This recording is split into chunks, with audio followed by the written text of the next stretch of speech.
안녕하십니까? 우위, 우파, 보수를 응원하는 깡패 시사입니다. 그동안 수많은 사람들의 혹평과 비난을 받으면서도 일관된 자세를 보였던 문재인 정부의 실체는 어쩌면 이런 것일지도 모르겠습니다.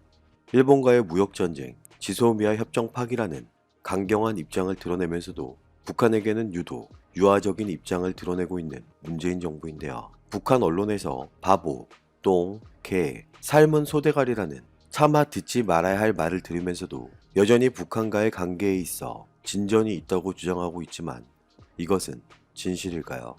아니면 거짓일까요?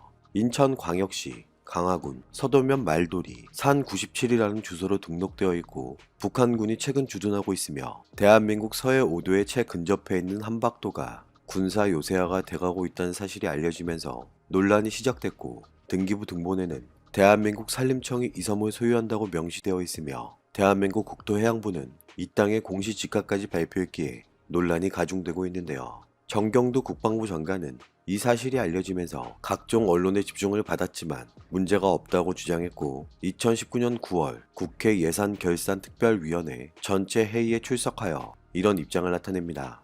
행정적 오류가 있었던 부분을 오랜 기간 방치해 행정 절차상의 문제가 있는 것이고 간할권상의 문제가 있는 것은 아니며 1953년 8월 30일 정전협정문에 항해도와 경기도의 도계섬 북쪽과 서쪽의 5개 섬, 백령도, 연평도, 대청도, 소총도, 우도를 제외한 나머지 섬들은 북쪽의 간할권을 인정한다고 했기 때문에 한박도는 사실상 북한 간할이 맞다고 주장하고 있는 것인데요. 대한민국의 영토와 국민을 지켜야 하는 사명이 있는 군도 논란이 시작되자 한박도는 군사분계선 북측에 있는 북한 간할 도서라고 주장하고 있지만 인터넷상의 지도 검색 결과 한박도는 군사분계선 남쪽에 위치한 것으로 표시돼 있다는 모순이 생겨나는 것은 어떻게 설명할 수 있을까요? 정경두 국방부 장관의 아무런 문제도 없다는 주장과 함께 지속적으로 동향을 파악하고 있으며 북한의 움직임에 잘 대비하고 있고 유사시 한방에 주둔해서 날려버릴 수 있다면서 별거 아니라는 듯한 입장을 고수하고 있는데 실제 한박도에 주둔하고 있는 북한을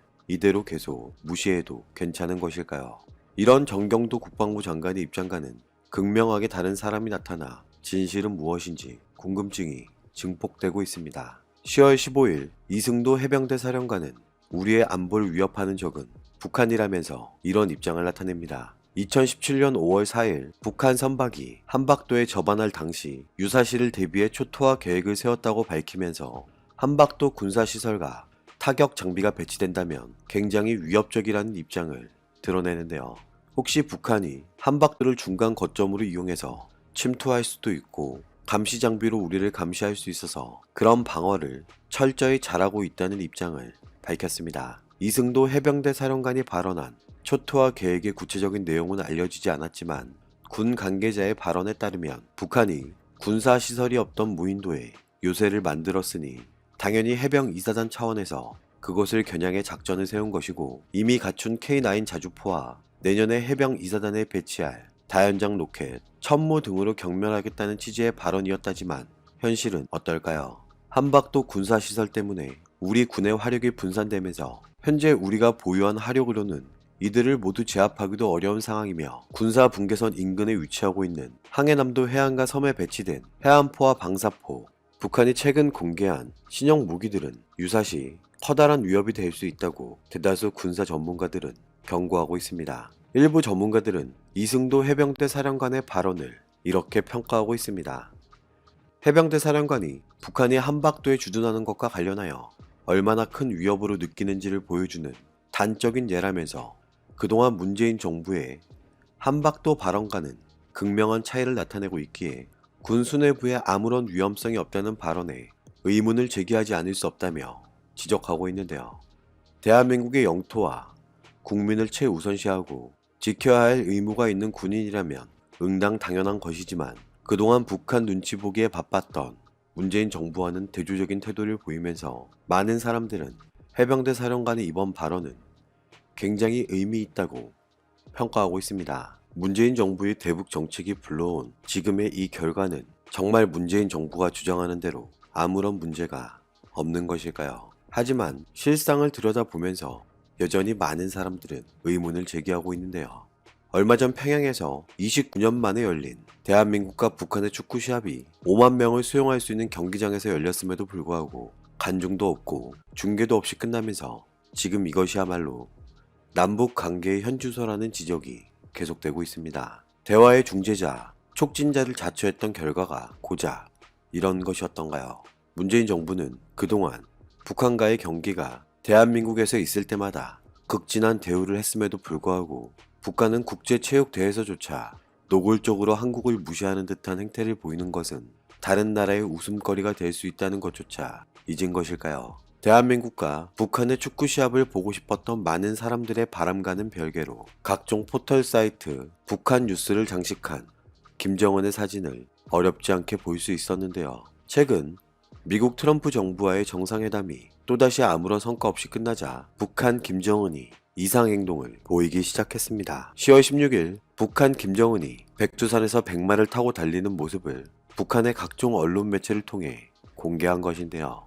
북한 조선중앙통신은 김정은이 백마를 타고 혁명의 성지라는 백두산에 오른 모습을 혈전 광야에 흰 갈기를 날리며 비호같이 달리던 빨치산 김대장의 호기천 군마 발굽들이 역력한 백두 대지를 주름잡아 누비시는 최고 영도자라고 묘사했습니다. 북한 노동신문은 김정은이 백두의 첫눈을 맞으며 백마를 타고 백두산정에 올랐다며 혁명사에서 진폭이 큰 의의를 가지는 사변이라고 표현했는데요. 일부 전문가들은 이런 입장을 드러냅니다. 북한 내부에서 백마는 백두혈통의 상징을 의미하며 중요 결정을 앞두고 백두산과 삼지연을 찾았던 만큼 미국과의 협상 시한을 올해 연말로 못 박았고 올해 재차 미북 정상회담이 열릴 가능성이 시간이 지날수록 적어지는 만큼 모종의 결단을 내리려는 것 아니냐는 관측도 나오고 있는데요. 북한이 미국과의 협상을 통한 국제제재 탈피와 국제관계 개선하려는 목표가 아닌 자력갱생을 통한 경제개발에 전력 투구한다는 전략적 결정을 내린 것은 아닐지, 미국 트럼프 정부가 하고 있는 제재 해제에 대한 기대를 포기하고 자력갱생 의지를 다시 한번 강조하려는 것은 아닐지 의문이 발생하는 것은 저뿐인가요? 북한의 비핵화와 관련해서 미국 트럼프 정부도 별다른 해결 방안을 찾지는 못하고 있지만 미국 정부가 지향하고 실행했던 대북 제재의 결과는 어쩌면 서서히 드러나고 있는 것 같습니다. 10월 17일 대한민국 통일부는 이런 입장을 나타냅니다. 북한의 2018년도 국내 총생산 GDP는 전년 대비 4.1% 감소해 1997년 이후 최저치를 기록했다면서 북한 경제는 국제사회의 대북 제재 영향으로 침체 국면이라고 밝혔는데요. 그런데 여기서 의문스러운 사실이 한 가지 있습니다. GDP 감소세에도 불구하고 어떻게 쌀값을 포함한 시장 물가와 환율은 큰 변동 없이 안정세를 유지하고 있다는 것은 무엇으로 설명할 수 있을까요? 세계 최대의 식량난을 겪고 있다는 북한이 누구의 원조나 도움 없이 이게 가능하다는 것이 여러분은 이해가 되십니까? 북한은 계속해서 대한민국 문재인 정부를 대놓고 무시하는 행태를 보이고 있지만 여전히 문재인 정부는 처음부터 지금까지 계속해서 유화적인 입장만을 고수하고 있는데요. 남북 관계와 비핵화, 미북 관계의 선순환적 진전을 바탕으로 미북 간 비핵화 협상에 실질적 진전을 견인하겠다면서 중재자를 자처하고 남북 간 지속적 대화와 상호 안전 보장, 유관국과의 긴밀한 공조를 통해 미북 관계의 근본적 전환 지원 및 완전한 비핵화, 항구적 평화 체제를 구축하겠다고 밝혔습니다. 남북 정상 간 합의를 존중하고 철저하게 이행할 것이며 판문점 선언, 9월 평양 공동선언 등 남북 정상 간 합의 이행에 북한의 적극적 호응을 촉구하는 한편 남북 대화 재개 시 주요 합의 사항들이 성과를 낼 수 있도록 착실히 준비하겠다고 주장하는데요.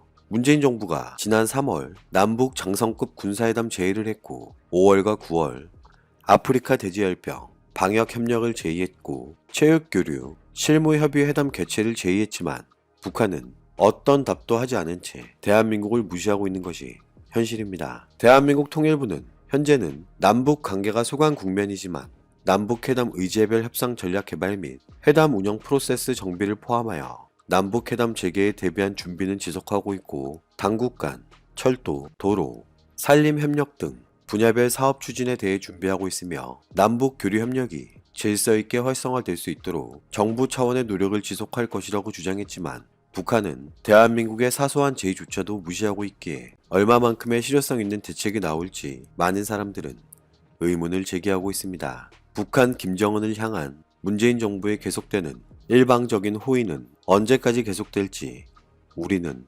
관심을 가지고 지켜봐야 할 것입니다. 안보와 경제는 한번 무너지기 시작하면 쉽게 돌이킬 수 없습니다. IMF가 세계 경제 전망을 통해 대한민국의 2019년 경제 성장률 전망치를 4월 2.6% 전망에서 6개월 사이 0.6% 하락한 2%로 하향 조정했다는 사실을 모두 잘 알고 계실 것입니다. 2019년 세계 경제 성장률 전망치를 살펴보면 4월 3.3%에서 3%로 낮추고 2020년은 3.6%에서 3.4%를 하향했지만 실제 문제는 대한민국의 경제 하향폭을 세계 경제의 하향폭보다 더 크게 보고 있다는 것인데요. 지금 당장 느끼지 못한다고 해서 불행이 결코 멀리 있는 것이 아닙니다. 절대 자국민의 안보와 경제보다 중요한 것은 없습니다. 오늘도 우리는 우리가 누리고 있는 이 자유민주주의를 위해서 누구의 목소리를 응원해야 할지 선택은 여러분의 몫입니다. 감사합니다.